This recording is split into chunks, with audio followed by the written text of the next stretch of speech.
श्रीरामचन्द्र कृपालु भज मन हरण भव भय दारुणम् नव कंज लोचन कंज मुख कर कंज पद कंजारुणम् कंदर्प गणित अमित छवि नव नील नीरद सुन्दरम् पटपीठ मानहु तडित रुचि सुचि नौमि जनक सुतावरम् शिर मुकुट कुण्डल तिलक चारु उदार अंग विभूषणम् आजानुभुज शर चाप दर संग्राम जित कर दूषणम् भज दीन बंधु दिनेश दानव दैत्य वंश निकंदनम् रघुनंद आनंद कंद कौशल चंद दशरथ नंदनम् इति वदति तुलसीदास शंकर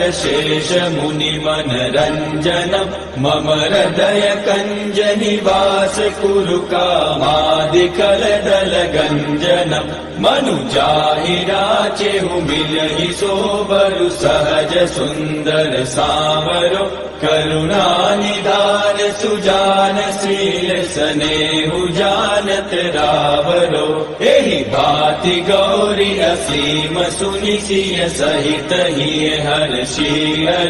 तुलसी भवानी पूजि पूनि मुदित मन मंदिर चली सो जानि गौरी अनुकूल सिय ही